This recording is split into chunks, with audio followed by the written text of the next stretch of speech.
Ano ichiot kui kubar chiot awen kai talan ya che mwany diare. Wario no ichiot kui kubar chiot awen kai talan ya che mwany diare. Anh lwalo oja balon ruenya didio koi lu achade.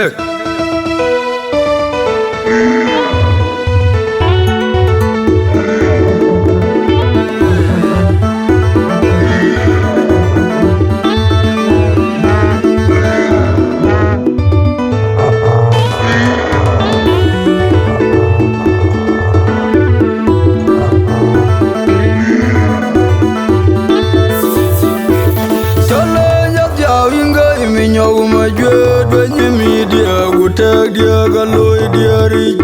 ya tono le jale un mo changa jo chawenda ime ya jale ya jawinga ime nyogu ma jwe nyimi dia gutak dia galoi diari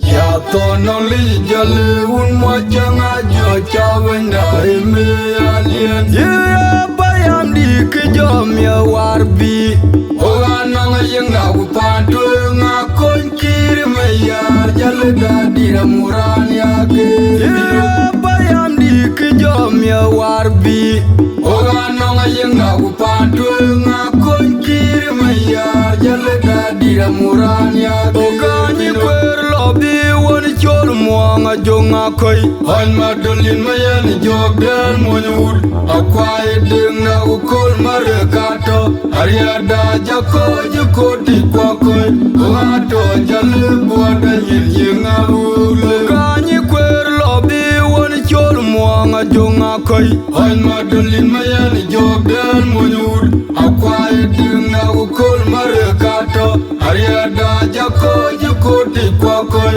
wato jale boda yinga ule changa dobenya kam tuige bolung dingai Ajal jalu ya porur kayan wenyole diari Guru bala gawai ngar kwadarnya umajua Madal majung biur wale mamir manyunya biar Wajada menyekam tuige bolong dingai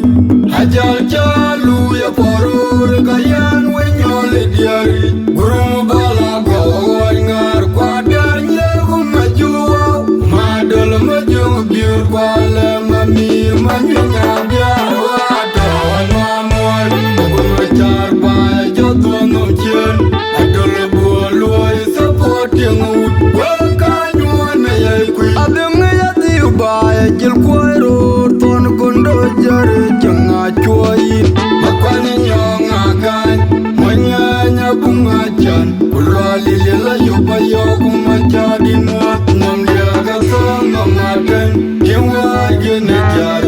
Amatennya yini nyone jonga kongo Awunu kwale nyona lepti bibu wila yum ngalwe Jalada ya ruit Bunu gaman ya nerak Bangan wale denga kwere ngamyar pandan Marga ngamina chalit pindahe kwa duk Aweson makurle Kweson kulyawat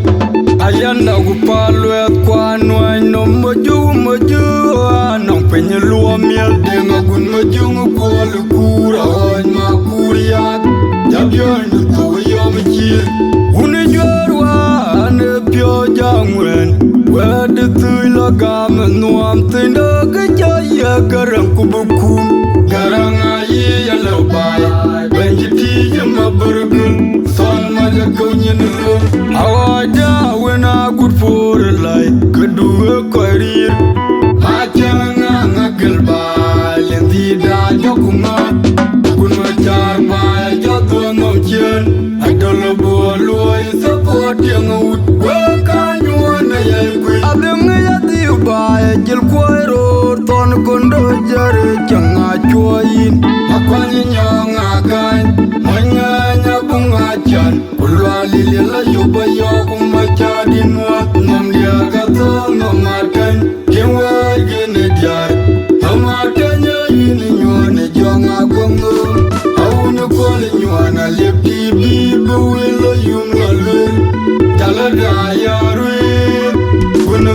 Mariana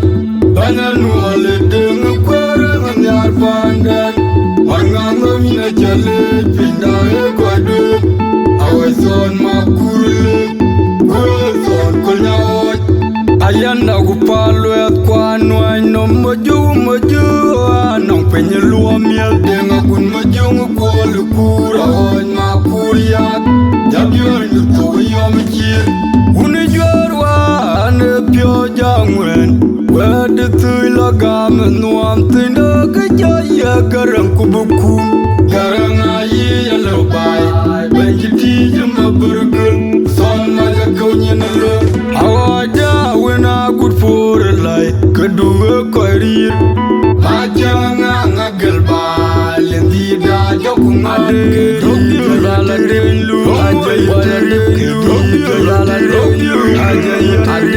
Rogi lala denlu Ajay denlu Rogi lala denlu Ajay denlu Rogi lala denlu Ajay denlu Rogi lala denlu Ajay denlu Rogi lala denlu Ajay denlu Rogi lala denlu Ajay denlu Rogi lala denlu Ajay denlu Rogi lala denlu Ajay denlu Rogi lala denlu Ajay denlu Rogi lala denlu Ajay denlu Bumachar pa jato nom chen Adolo bualo support yang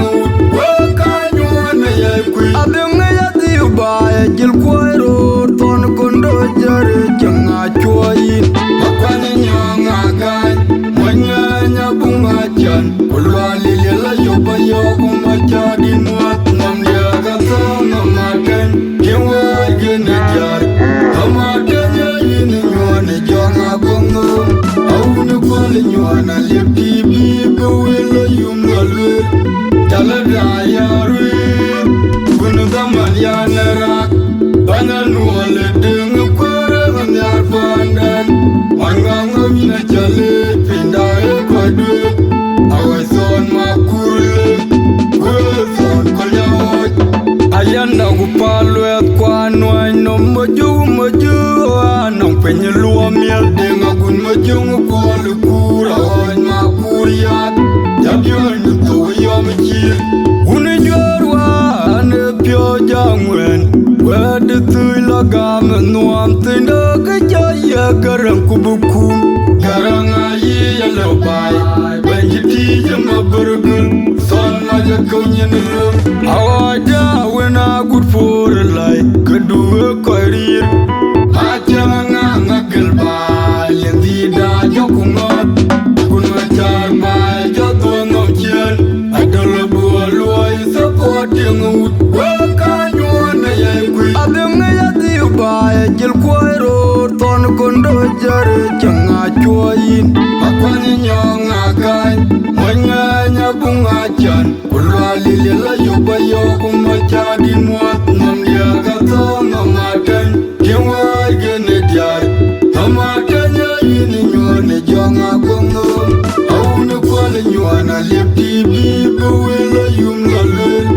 Talada yarwe Bunu gaman yanarak Bananwale dengu kwere nganyar pandan Manganga mina chale pinda ekwadu Aweson makurle Kweson kunyawot Ayanda kupalwet kwa nwany no maju Anong penye luwa miel denga kun majung kwa lukura Hoy makuriyat Jabyor nyuto yom chir Unijwarwa ane pyo jangwen Wede tui lagam nuam tinda kejaya garang kubukum Garang ayi yalo bay Benji tija maburgul Son maja kaunye nilo Awada wena good for a light Kedua koirir Majanga ngagal ba Lendi da jokungot Chale nyat yaw inga iminyaw majwed Benji media gutek dia galoi dia rich Yato nong li jale un mwachanga jo chawenda ime Chale nyat yaw inga iminyaw majwed Benji media gutek dia galoi dia rich Yato nong li jale un mwachanga jo chawenda ime yen ye bayam di ke jom ya warbi oga nonga yenga ku pantu nga kon kir me yar jale ga dira muran ya ke ye bayam di ke jom ya warbi oga nonga yenga ku pantu nga kon kir me yar jale ga dira muran ya ke kanyi kwer lobi woni chol muanga jonga koi han madolin mayani jogdel monyud akwaye denga ukol marekato ariada jako jakoti kwakoi wato jale boda nyinga ulo kanyi kwer lobi woni chol muanga jonga koi han madolin mayani jogdel monyud akwaye denga ukol marekato ariada jako jakoti kwakoi wato jale boda nyinga ulo janga dobenya kama tuige bolu ngedingai hajar jalu ya parur kayan wenyole diari gurum bala goy ngar kwadanya umajuwa madal maju biur wala mami manyanya biar wa janga dobenya kama tuige bolu ngedingai hajar jalu ya parur kayan wenyole diari gurum bala goy ngar kwadanya umajuwa madal maju biur wala mami manyanya biar wa mamoy gumachar ba jadwa nom chen adol bualoi support yamut wakanywana yaikui abeng yadi ba jil kwairo ton kondo jare janga choi makwani nyonga gan manyanya bunga chan kulwali lela yoba yokuma chadin wat nam dia kaso ngamaten kiwa jene jai amaten yini nyone janga gongo auni kwali nyona lepti bibi wila yungalwe talada yarwe bunu zaman yanarak bana nuwale dengu kwere nganyar pandan marngango mina chale pinda kwadu aweson makule weson konyawot ayanda kupalwe kwanwa no moju anong penye luo miel denga kun moju kwole kura on makuriat jabyon tu yom chir uni jorwa ane pyo jangwen wede tui lagam nuam tinda kejaya garang kubuku garang ayi yalabay benji tije mabaragul son maja kaunyin lum awada wena good for life keduwe koirir hajanga ngagilba lendi da jokungot kun majar ba jatwa ngomchen adol bualoi support yangut wakanywana yaikui abeng yadi ba jil kwairo ton kondo jare janga choi makwani nyonga gan manyanya bunga chan kulwali lela yoba yokuma chadin wat nam dia kato ngamaten kiwa gene jai amaten yini nyone jonga gongo awuni kwali nyona lepti bibi wila yungalwe talada yarwe bunu zaman yanarak bana nuwale dengu kwere nganyar pandan marngango mina chale pinda kwadu aweson makule weson konyawot ayanda kupalwe kwanwa no moju anong penye luo miel denga kun moju kwole kura on makuriat jabyon tu yom chir uni jorwa ane pyo jangwen wede tui lagam nuam tinda kejaya garang kubuku garang ayi yalabay benji tije mabaragul son maja kaunyin lum awada wena good for life keduwe koirir hajanga ngagilba lendi da jokungot keduwe lala renlu hajaya keduwe lala renlu hajaya keduwe lala renlu hajaya keduwe lala renlu hajaya keduwe lala renlu hajaya keduwe lala renlu hajaya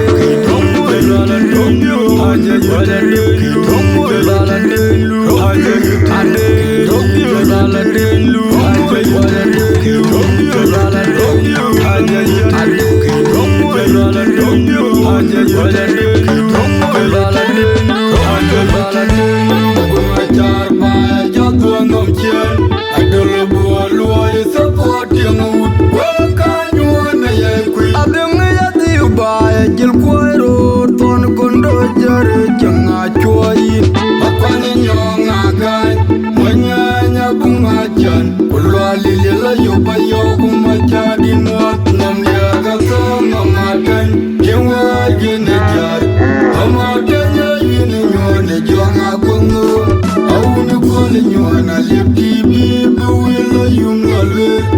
talada yarwe bunu damal yanara bana nuole deng kwere nganyar panden marnganga mina chale pindawe kodu aweson makule weson kunyawot ayanda kupalwe kwa nwany no moju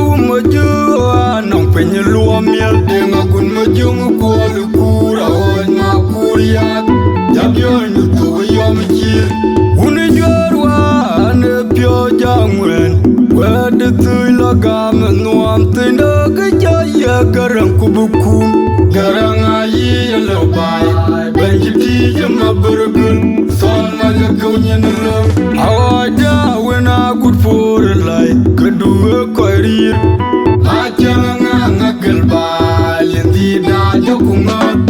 kun macar bay jodwa nom chen adolo bolo support yang ut wakanyo na yengui abeng ya tiu bay jil koiro ton kondo jare changa choyin makwani nyonga kan manyanya bunga chan kulwali lela yoba yokuma chadin wat nam dia gato ngamaten kemwa gene diar ngamaten yin nyone jonga gongo awuni kole nyona lepti bi buwilo yumlalu talada yarwe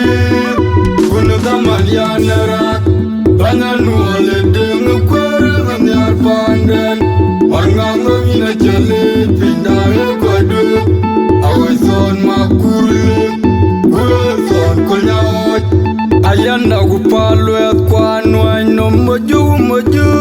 anong penye luo miel denga kun moju ngukolu kura hoj makuriyat jabyon nutu yom chir uni jorwa ane pyo jangwen wede tui lagam nuam tinda kejaya garang kubukum garang ayi yalo bay benjiti jama burgun son maja kaunya nulung awada wena good for life kedua koirir achanga ngagal bay